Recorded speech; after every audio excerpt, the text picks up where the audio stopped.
உங்கள்கிட்ட தான் வரேன். இப்ப எந்த பத்திரிகையாளர் சொல்லி நீங்க இந்த முடிவுகள் எடுக்க போறீங்க அப்படின்னு கேக்குறாரு. எந்த பத்திரிகையாளர் சொல்லி எடுக்கப்பட்ட முடிவு இல்ல, எந்த பத்திரிகையாளர் நீங்க தான் சொன்னீங்க. ஒரு பத்திரிகையாளர் சொன்னாரு, நான் அவர் தான் சொன்னேன். அவர் சொன்னதை நான் மறுத்தேன். அவர் சொன்னாரு திரு குருமூர்த்தி அவர்கள் சொன்னதன் காரணமாக ஓபிஎஸ் அவர்கள் இந்த முடிவை எடுத்ததாக அவர் சொன்னார். அப்படியே இல்ல. அவர் வந்து 2001ஆம் ஆண்டிலிருந்து அமைச்சராகவும் முதலமைச்சராகவும் இக்கட்டான காலகட்டத்தில் இந்த இயக்கத்தில் முன்னணி தலைவராக அம்மாவால் அடையாளம் காட்டப்பட்டவர். அவர் முதலமைச்சராக இருக்கிறார். அம்மாவின் மறைவிற்கு பிறகு அவர் ஏன் தர்ம யுத்தம் தொடங்கினார்? ஆமா சார், தர்ம யுத்தம் தொடங்கினா எப்படின்னா முதல் பாகத்தை பத்தி கேட்கிறேன். இரண்டாவது பாகத்துக்கு அப்புறம் முதல் பாகம் தான் சார். அன்னைக்கு வந்து அம்மாவின் மறைவுக்கு பிறகு முதலமைச்சராக ஆக்கப்பட்ட அண்ணன் ஓபிஎஸ் அவர்கள் நல்லபடி ஆட்சி செஞ்சுக்கிட்டு இருக்காங்க. திடீர்னு ஓவர் நைட்டு அவங்க வந்து பொதுச் செயலாளர் எல்லாரும் விருப்பப்படி அவர் சொன்னார், பொதுச் செயலாளர் கட்சியை வழி நடத்துவதற்கு தான் அன்றைய முன்னணி தலைவர்கள் எல்லாம் சென்று அவர்களிடம் முறையிட்டார்களே தவிர முதலமைச்சர் ஆட்சி பொறுப்பு அவங்க முதலமைச்சர் ஆகணும்னு எல்லாம் கொடுத்தாச்சு, கையெழுத்து போட்டு கொடுத்தாச்சு. ஆளுநர் வரல, காலதாமதம் ஆகுது. அதுக்கிடையில வேற தீர்ப்பு தான் வருது. இப்ப இதெல்லாம் கடந்த காலத்தை சுட்டி காட்டுறாரு, திரும்ப நினைவூட்டுறாரு ஷானவாஸ். Correct sir. கடந்த கால நிகழ்வு என்ன, a serious case was pending before the Supreme Court. உச்சநீதிமன்றத்தில் அது இருக்கும்போது சீரியஸ் கேஸ் was pending. நீங்க எல்லாம் போய் கேட்டீங்க, கோச்சாரா நீங்க வாங்குங்க சார். பொது கட்சியை நடத்துற வேற சார், ஆட்சிக்குன்னு சில இது நடைமுறைகள் இருக்கு. ஆட்சிக்குன்னு முதலமைச்சராக வருவதற்கு, குறிப்பா தமிழ்நாட்டுடைய முதலமைச்சராக வருகிறவர்களுக்கு சில நடைமுறைகள் இருக்கு. எப்படி ஒரு சம்பவத்தை நான் சொல்கிறேன். திரு வாஜ்பாய் அவர்கள் பிரதமராக இருந்த பொழுது அருமையான சேடபட்டி முத்தையா அவர்கள் தரவழி போக்குவரத்துறையுடைய அமைச்சராக இருந்தார். அவர் மேல் எந்த நீதிமன்றத்திலும் தீர்ப்பு வழங்கப்படவில்லை. ஆனால் இது ஃபைல் பண்ணா on moral grounds you must tender your resignation என்று சொன்னவுடன் திரு வாஜ்பாய் அவர்கள் அம்மா உடனடியாக உத்தரவிட்டு அன்றைக்கு கழகத்தின் பொருளாளராக இருந்த அருமையான சேடபட்டி முத்தையா அவர்கள் பதவி ராஜினாமா எப்ப ஃபைல் செய்யப்பட்டுச்சு? சொத்து குவிப்பு வழக்குல எது சொத்து குவிப்பு வழக்குல சார்ஜ் ஷீட் எப்ப ஃபைல் பண்ணப்பட்டு? சார்ஜ் ஷீட் ஃபைல் பண்ணப்பட்டு அட்வான்ஸ் ஸ்டேஜ்ல வந்து ஜட்ஜ்மென்ட். அப்ப அது வந்து ஜெயலலிதா அவர்களுக்கு பொருந்தல நீங்க சொல்லக்கூடிய ஆர்குமென்ட் இல்ல சார். சசிகலா அவர்களுக்கு பொருந்தும்னா அது மாறு. ஜட்ஜ் அன்றைக்கு இருந்த தலைவர், அன்றைக்கு மத்திய அரசுடைய பிரதமராக இருந்தவர், அவர் ஒரு நடைமுறை பின்பற்றினார். சரி, அவர் ஒரு நடைமுறை பின்பற்றினார். அதை இப்ப நீங்க சுட்டி காட்டுறது மூலம் என்ன சொல்ல வரீங்க? சுட்டி காட்டுறது மூலம் நான் ஒண்ணு சொல்ல வரல. அங்க வந்து எல்லா வழக்கினுடைய அத்தனை விசாரணை முடிந்து தீர்ப்புக்காக வேண்டி அந்த வழக்கு ஒத்திவைக்கப்பட்டிருந்தது. அந்த நிலையில் அரசியலுக்கு பின்னணியிலிருந்து செயல்பட்டு கொண்டிருந்த ஒருவர் திடீரென முதலமைச்சருக்கு ஆசைப்பட்டு என்ன சார் இப்ப ஏற்றுக்கொள்ளக்கூடிய இடம் வருதுல, இப்ப எங்க வருது? எங்க ஏத்துக்கிறா? இப்ப முதலமைச்சர் இணைந்து செயல்படுறதுக்கு ஒன்னா போறோன்ற அவங்க சின்னமா சொன்னா கேட்கலாம், அந்த இடம் வருதுல்ல. சின்னமா சொன்னா கேட்கலாம் இல்ல சார். பிரிந்த ட்ரெடிஷனல் ஓட்ஸ் எல்லாம் ஏடிஎம்கேவோட ட்ரெடிஷனல் பாரம்பரிய வாக்குகள் இருக்குல்ல, அதிமுகவோட வாக்கு வங்கி புரட்சித்தலைவர் எம்ஜிஆர் புரட்சித்தலைவர் அம்மா அவர்கள் கட்டி காட்ட வாக்கு வந்து அது ஸ்பிளிட் ஆக வேண்டாம், எல்லாம் கன்சாலிடேட் பண்ணி நம்ம ஃபைட். இப்ப பிரச்சனைக்கு வருவோம். இப்ப பிரச்சனை இன்னைக்கு கூட்டம் ஒண்ணு போடுறீங்க. அந்த கூட்டம் போடுற சூழலும் நேரமும் சரியா உங்க கட்சியின் மீது ரெட்டலையின் மீது அக்கறை உள்ள ஒருவர் இந்த கூட்டத்தை கூட்டி அங்க வந்து ரெட்டலை ஜெயிக்காது அப்படின்னு சொன்னா அது என்னன்னு புரிஞ்சுக்கிறது? ரெட்டலை ஜெயிக்காதுன்னு அவர் சொல்ல கிடையாது. வாய்ப்பு இல்லைன்றாரு, வெற்றி பெற வாய்ப்பு இல்லைங்கிறாரு. கட்டாயம் சார், கட்டாயம். ஏன்னா நாங்க என்ன சொன்னோம், ரெட்டலை ஜெயிக்கணுங்கிற அடிப்படையில் தான் அன்னை சொல்றாரு.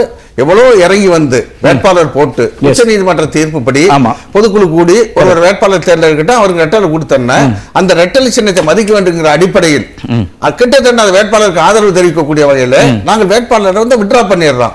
அதற்கு பிறகு அவர்கள் என்ன அரசியல் நாகரிகம் கருதி செஞ்சவர்களுக்கு வந்து வாங்க எல்லாம் ஒன்று சேர்ந்து உழைப்போம், வெற்றி பெற செய்வோம் என்று அழைப்பு கொடுத்திருக்கோம். ஆனால் தாண்டோனித்தனமாக சர்வாதிகார போக்கில் அவர் எப்படி இடைக்கால பொதுச் செயலாளர் என்று தனக்குத்தானே அறிவித்துக் கொண்டாரோ அதே போல் இந்த இயக்கத்தை கைப்பற்ற வேண்டும். அழிந்தாலும் தான் அதற்கு வழிகாட்டியாக இருக்க வேண்டும் என்கிற அடிப்படையிலே யாரையும் நான் சேர்த்துக்கொள்ள தயாரில்லை என்று அவர் முதல் நாள்ல இருந்து அதான்.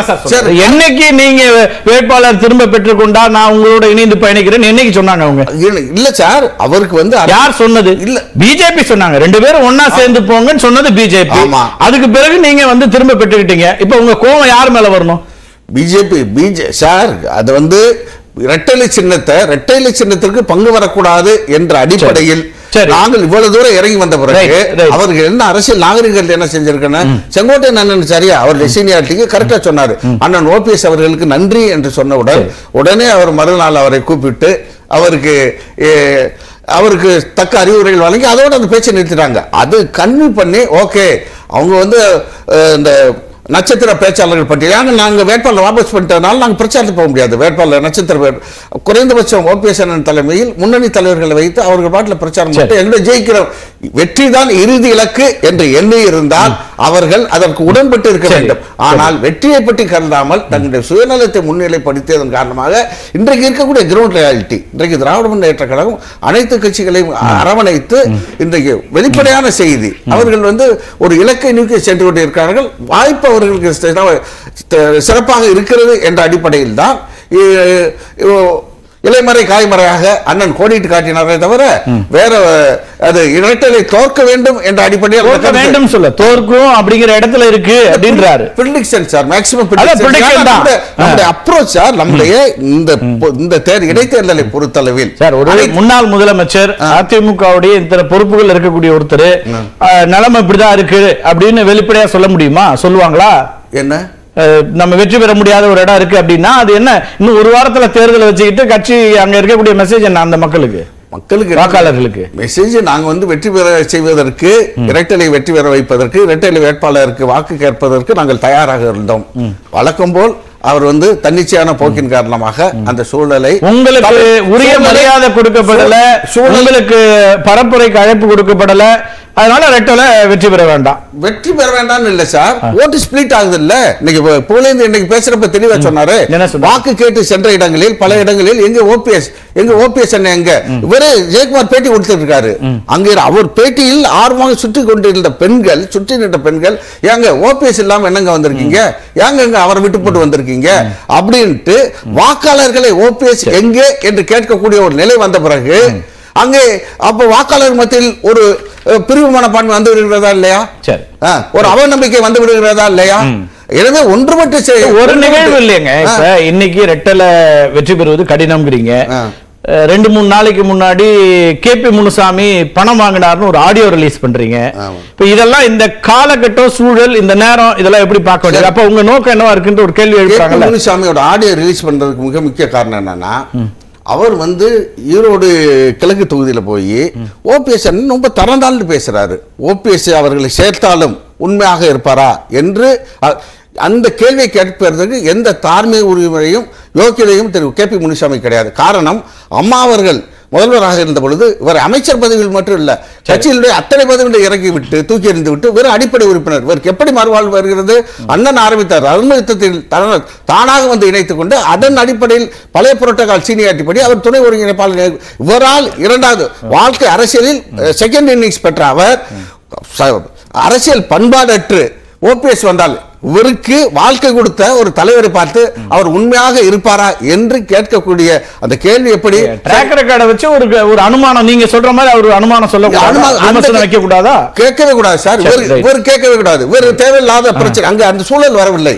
யார் அந்த இவராக அங்கு போன இடத்திற்கு ஒன்றை சென்ற இடத்தில் இவருக்கு வந்து உரிய மரியாதை கிடைக்க வேண்டாம். அதை கொடுத்துட்டாங்களே, காட்டி கொடுத்து போனதுக்கு தான் துணை பொதுச் செயலாளர் கொடுத்துட்டாங்களே, திருப்தியா இருக்கப்பட்டு நாங்க வாட்டில் இருக்கோம், எங்களை எதுக்கு வம்புக்கு இருக்கிற அப்படி இந்த அத்தனை பேரும் அங்க போயிருக்காங்க. எல்லாருமே காட்டி கொடுத்தவங்கன்னு சொல்றதா? திருச்செம்மலை போயிருக்காரு, மாப்பா பாண்டியராஜன் யாரையும் நீங்க தக்க வைக்கலையா இல்ல அவங்க போயிட்டாங்களா? சார் அன்றைய எழுந்த அரசியல் சூழல்ல அவங்க முடிவு எடுக்கிற உரிமை. புகழேந்திக்கு கூட நீக்கத்திற்கான கடிதத்துல கையெழுத்து போட்டு திரு ஓ பன்னீர்செல்வம் உங்களை நினைவூட்டுறேன். சொல்றேன், அது காரணம் சொல்றேன் சார், அது காரணம் சொல்றேன். அண்ணன் வந்து எவ்வளவு சொன்னாரு, தயவு செய்து தான் இப்ப கையெழுத்து போடான்னு. அவர் என்ன இபிஎஸ் என்ன தெரியுமா சொன்னாரு, அண்ணே நீங்க இதுல கையெழுத்து போடல, அவங்களோட பர்சனல் ரூம்ல, அவங்களோட இந்த ஆன்டி ரூம்ல ஆபீஸ்ல உட்காந்துக்கிட்டு நீங்க இதுல கையெழுத்து போடலாட்டி நான் மேல மீட்டிங் வர மாட்டேன். அன்றைக்கு வந்து மாநில நிர்வாகிகள் மாவட்ட செயலாளர்களோட முக்கியமான மீட்டிங் உள்ளாட்சி தலைவர், நான் கையெழுத்து போடலாட்டி வரமாட்டேன் என்று அந்த ஒரு சூழலை வந்து ஒரு அரசியலில் ஒரு இக்கட்டான சூழலை தவிர்ப்பதற்கு அப்படி ஒரு நாளும் திரு ஓ பன்னீர்செல்வம் கடந்த காலங்கள் எதையுமே சொல்லாம இன்னைக்கு வந்து எல்லாத்துக்கும்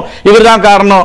தேர்தல் முடிவுகள் அப்ப சொல்லியிருக்கலாம், நான் ஒத்துக்க மாட்டேன், நான் இந்த கூட்டத்துக்கு வர மாட்டேன், இந்த கூட்டணி முடிவு தப்பு, 10.5% தப்பு, ஏதாவது ஒரு எதிர்ப்பு எப்போதாவது சொன்னிருக்கீங்களா? 10.5% வந்து இல்ல சார், அப்படி குறைஞ்சபட்சம் இந்த கையெழுத்து வாங்குறதுக்கு யாரு ஒரு ஸ்போக்ஸ் பர்சனை வெளியேற்றுவதற்கு எடப்பாடி பழனிசாமி அந்த அழுத்தத்தை கொடுத்தாருன்னா முக்கியமான டெசிஷன்ஸ் எல்லாத்துலயும் கூட இருந்துட்டு இன்னைக்கு தொடர் தோல்விகள்னு சொல்றது நியாயமா? அது 8.5% இடஒதுக்கீடு வந்த பொழுது டூத் அண்ட் நெயில் அவர் வந்து அப்போஸ் பண்ணார் ஓபிஎஸ்.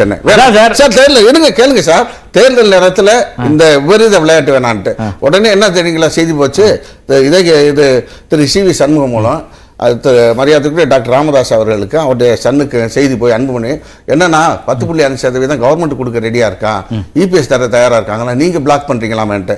அப்படி சொல்லலைங்க. நான் வந்து தேர்தல் நேரத்தில் விஷப்பரிச்சை வேணாம், முடிஞ்சு கொடுத்துக்கலாம், இது வந்து பாதிக்கு. ஆனா இதுல வந்து 106 சமுதாயங்கள் இருக்கு, பெரிய சமுதாயங்கள் இருக்கு. அந்த ஓட்டை இழக்க வேண்டாம் என்ற அடிப்படையில் ஒரு ஆலோசனை தான் வழங்கினேனே தவிர இதை வந்து இத போய் உங்ககிட்ட பெரிய இஷ்யூ ஆக்கி இருக்காங்க. பட் நான் basically I am not against. இப்ப நீங்க வந்து என்ன இதெல்லாம் காரணமா சொல்றீங்க தேர்தல் தோல்விக்கு? எது தேர்தல் தோல்விக்கு எதெல்லாம் காரணமா சொல்றீங்க? இது ஒரு காரணமா சொல்றீங்க இல்லையா? தேர்தல் கட்டாயம் இது ஒரு காரணம். அப்ப அதுக்கு எதிர்த்து நின்னு அன்னைக்கே சொல்லிருக்கணும்ல. அன்னைக்கு டாக்டர் ராமதாஸ் போன் பண்ணாருன்னு ஒண்ணே இல்லங்க நான் அப்படி சொல்லலன்னு சொல்றேன், நீங்களே சொல்றீங்க. சார் சொல்லலன்னு சொல்ல சார், அந்த மீன் பண்ணல.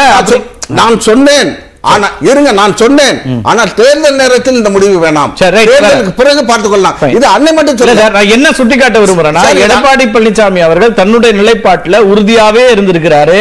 திரு ஓ பன்னீர்செல்வம் எந்த இடத்துலயும் உறுதியா நிக்காம இருந்துட்டு இன்னைக்கு எல்லாருக்கும் பழி அங்க போடுறீங்களா அப்படின்னு கேள்வி கேட்கிறேன். உறுதியாகவே இருந்து வெற்றி பெற்றுட்டாரா? தொடர் தோல்வி. ரெட்டலை